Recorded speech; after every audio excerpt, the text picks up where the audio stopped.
They've been staying home, getting fat like so many of us. 6:55. Let's go into the Zoom room now where we have Babauta, Mr. B from Transit on. Good morning, Mr. B. Hey, good morning, Chris. How's it going? It's going pretty good. Thank you for joining us. I know you got an appointment this morning, so we just wanted to get you on and kind of catch up here. I know you guys never shut down during the pandemic, but just right off the bat, Mr. B, with the PCOR 2 declaration, how has that affected the operations of the Guam Regional Transit Authority? Yeah. So when it's done, you'll be down to pick up now. Okay. Mr. B? Okay. Yes. Yes. How has the PCOR 2 declaration changed you guys' operations over at Transit? I'll tell you what, there are no changes at all, Chris. We're just continuing to do normal operations. In addition to doing the additional sanitizing that we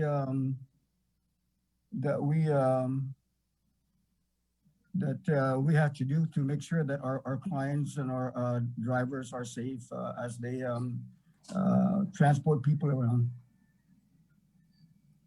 So we're keeping busy as usual. It's every day when I go to work, Chris. We have challenges, and I challenge my people, and as a result of that, we continue to make some progress. So this PCOR 2 didn't make any difference at all with us. I can tell you right now that we're busy. I can tell you that I'm working with land management and Senator Torres and Senator Peter Terlai to find new property for the park and ride. We're going to begin to do advertisement on our buses. We're starting out the homeless coalition transportation support. We're working with FTA to finalize our budget plan for the utilization of $9.5 million for electric buses, electric cars, charging stations. We're working with FTA on the AIM grant to allow us to do feasibility study with UOG with regards to Uber Transit in Guam. So we're keeping busy, I tell you.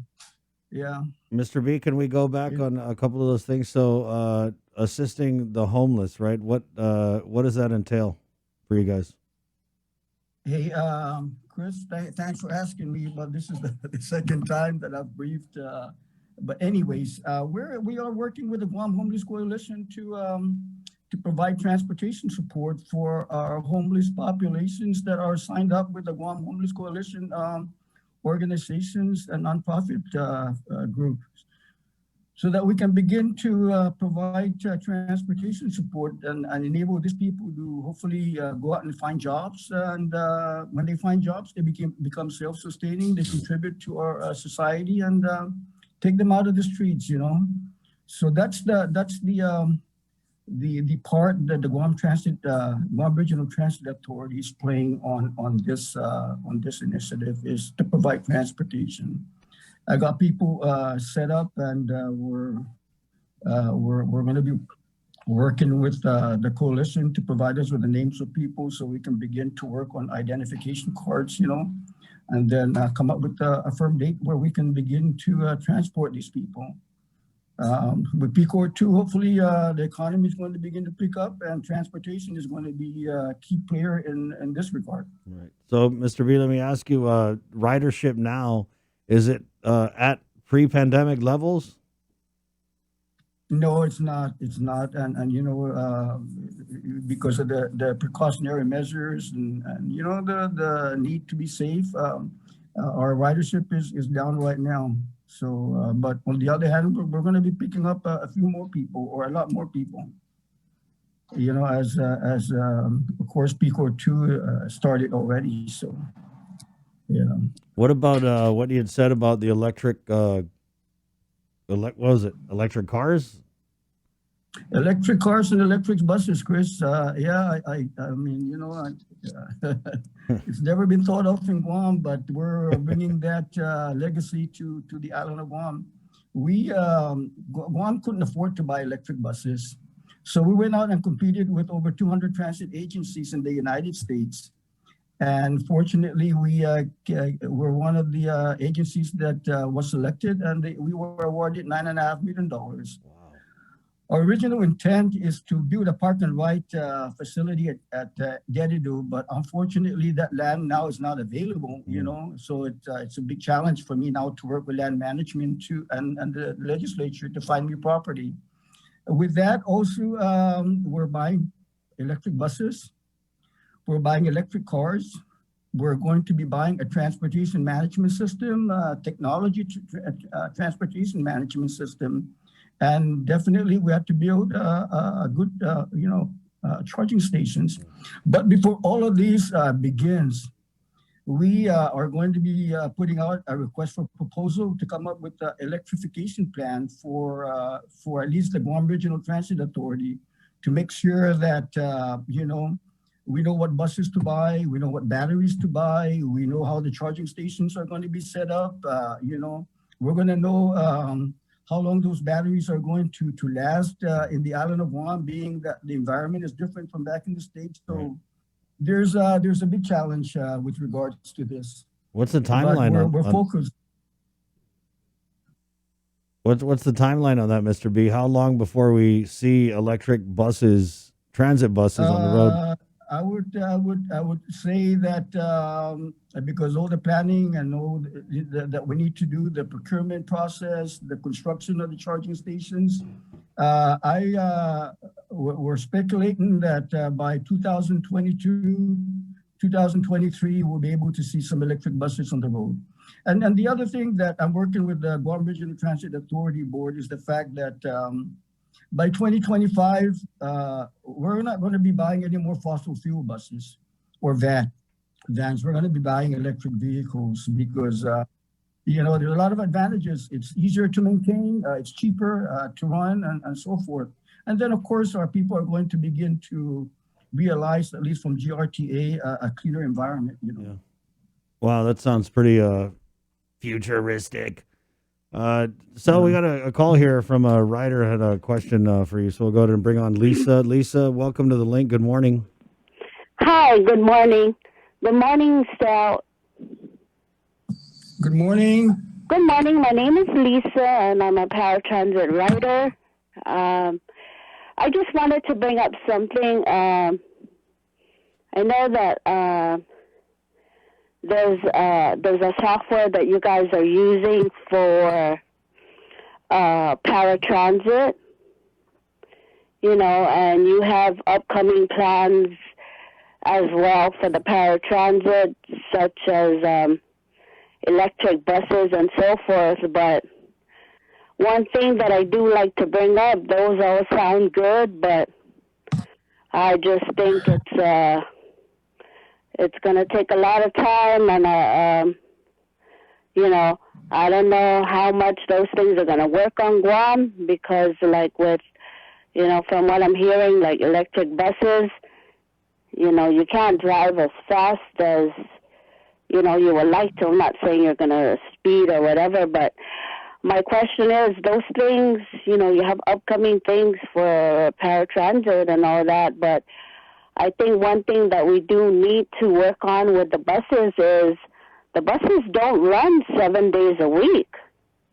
And that is something, if we're trying to have more services for paratransit or fixed route, whatever the case, we need to run 7 days a week. So maybe you can try to figure out, how we can work on that, because that's very much needed. We don't have buses on Sundays, and of course we don't have buses on holidays, but at least see if we can run 7 days a week, or even add more hours, within the day, instead of running only up until 7:30, maybe even 9:30 at least, so that if, individuals have somewhere to go in the evening, they have a little bit more time. So that's all I just wanted to say. I know that transit is, doing their best to make things better as far as transportation for individuals with disability, and I always believe in movement for improvement. Thank you. Thank you, Lisa. Lisa, let me just ask you, as a paratransit writer, are you satisfied with the services provided by Guam Regional Transit Authority? Well, you know what? I'm very thankful for paratransit because there are some places in the United States that actually don't have paratransit, and I'm always willing to, work with with Sal and his crew. So, yeah, I'm always working with them and thankful for it. Okay. Yes, there are some problems that they do need to work on, like the software. It's giving problems within the paratransit, but I'm working with his staff to help them out as well, to give suggestions and stuff. So, I'm fine. Thank you, Lisa. Thank you. Okay, so I'm pretty sure you get that all the time. People wanting more transit services. Chris, that's a very good question. And what I like to ask our people of Guam is to go to the legislature and try to impress upon the legislature that transit is a very vital part in any jurisdiction's way of life. And that's something that, Chris, I mean, look at this, man. They cut my budget $300,000 last year. And so what? Thank God that we have a Federal Transit Administration that believes on supporting transit agencies. Guam has never invested a single penny to buy buses. Come on. Hawaii, if you do research, or you can call the transit manager and ask them what's their budget for transit. It's about $9 million. Guam, what's my budget? $2.9 million. So what? So I urge the people of Guam to go down to the legislature and pound on their doors and tell them that transit needs support. We have a lot of people out there who are willing to go find jobs, man. And when they find jobs, they pay taxes. And what happens when they pay taxes? It goes to education, it goes to the hospital, it goes to DPW to fix the roads, But hey, Chris, let me tell you what, man. I'm in this job to help the governor of Guam, this administration, and to help the people of Guam. I'm not here for the job. I'm retired. I've been retired for 4 years, to be honest with you, before I took this job. But I'm here to help the people of Guam, and I hope that the senators are listening to that they really be mindful that Guam Regional Transit Authority is very important to the people of Guam. So really, that's all I can say is I asked our people of Guam to go, and I tell you what, this agency has been in existence for over 10 years, man. And when I came on board, there were only 7 buses and vans, no facility, nothing, man, except temporary facility. Now we're designing our facility. We're going to build our facility. We're buying electric buses, more buses, If procurement was faster, we would have gotten 10 more buses already. And we're buying another 10 more, but all from the Federal Transit Administration. So, Chris, it gets very challenging and frustrating, but I'm hanging in there, man. I can tell you. Not for the money, but just for the people of Guam. I can tell, Mr. Sell, every time we bring you on, you're very passionate about getting the services out to the people, but you're not getting the support, right? From who's your oversight? Peter Terlayek, I mean, I guess he's trying his best, man. But there's 14 other senators there that need to hear transit, and if they want me to spend my whole day down at the legislature to ask me questions on what we've done, where we came from, what we're doing, and where we're going to, I'll be more than happy to do that. Right. Yeah. So, and I'll tell you what, Chris, the team that I have, it's a good bunch of people who are motivated and they're passionate just like me. Yeah. So, one of the things with the reduced budget and, a real lack of support, to me, it's mind-boggling. Obviously, there's a need with the transit, and I mean, this is an argument we've been having for decades. There's a need for the transit. There's people who want to ride. There's more people who want to ride, but we don't have enough, days that's available, right? So it's just unfortunate, but it's put you guys in a position where I know when we spoke last year, you guys had brought on someone to do marketing for the transit, right? And so now you got to go out and get people to advertise and generate revenue from the ground up. And I know that's something that you mentioned when you first came on. So where are we with marketing and advertising on these transit buses, and how much revenue do you think that's going to generate? Well, I'll tell you what, Chris, just yesterday, I was told that 76, the company that oversees 76 gas stations in Guam, they've already got, or get ready to sign a contract with them. We're hoping that we can begin to generate at least $25,000 a year. That's the beginning, maybe more than that, because as we get more buses, we have more windows to put advertisements and so forth. But at least the policy has been approved by the board. The contract provisions have been put together by our attorney from the Attorney General's office. So now it's just a matter of us going out to find vendors who are willing to advertise with us, so we can begin to generate funds in this regard. The other thing is that we're already working with working to do parking, manage public parking in Guam. So that's something that before the end of the year, we're gonna be putting some either parking meters up or parking lots, so we can begin to generate, and hopefully one day we'll be autonomous, and be less dependent or reliant on the local funds. So your videos, can you turn on your camera?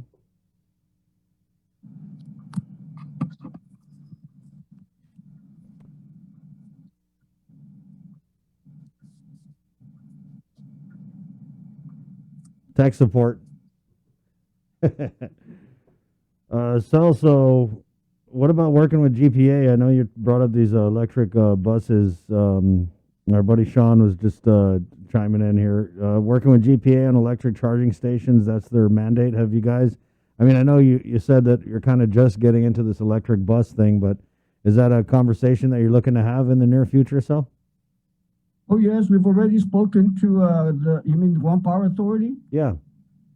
Yeah, we've started communicating with them, but on the other hand, it's just not putting up charging stations. We've been talking to some experts in this regard, and they're telling us that, just don't put up a charging station. You got to know what kind of buses you need, with the population and the landscape that you have. You got to know what about your environment? Is your environment going to require a kind of battery that you need to put in the bus so that your buses will last a little longer? And the one thing that we were told, the toughest part of this whole electrification plan is to make sure that we have good charging stations that are going to work well in Guam. So we are, like I said, we're going to be putting out a request for proposal to find a consultant who has the expertise to do all of these. And of course, we have to continue to engage in dialogue with the Guam Power Authority to make sure that we have adequate power infrastructure to power up our charging stations. Chris, I'll tell you, I spent my last job in the United States Air Force. I was a mechanical systems manager. So I work with power production and mechanical systems and all of these. So I'm not saying that I'm an expert, but I think I have some background to make sure that the plan, we got to make sure that our plan is a well-developed plan, and we follow the plan, because if we don't, this electrification project is going to go down the waste, and I'm not going to be part. I don't want to be part of that. Right on. Well, Sel, I admire your passion to do your job, and I feel your frustration every time we get you on, especially having come from the federal government over the local government. Obviously, it's a little bit of a different pace, so I like that you want to get more services out there, Sel, so thank you. Yeah, Chris, this is my first time working for a Governor of Guam line agency again. You don't sound so happy about it. Yeah, but the governor...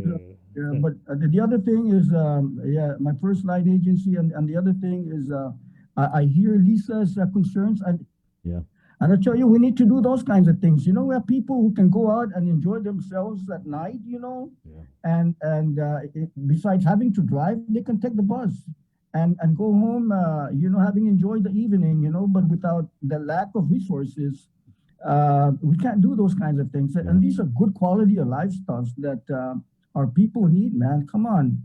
We're out here, man. The farthest American territory from the United States, but we're just as well developed as them. We just need to make sure that we do the right things, you know. Thank you, Sal. All right, Chris. Thank you. Have a Good good day, man. good luck at your Weekend. appointment. Keep in touch, okay? Let me know if you're not getting any action from anybody. You know, shoot me a message and we'll get you on and you can Sagani them again. I will, man. At least I got one person who can who's fully behind my back. I got your back, so Thank you. take it easy, Mr. B.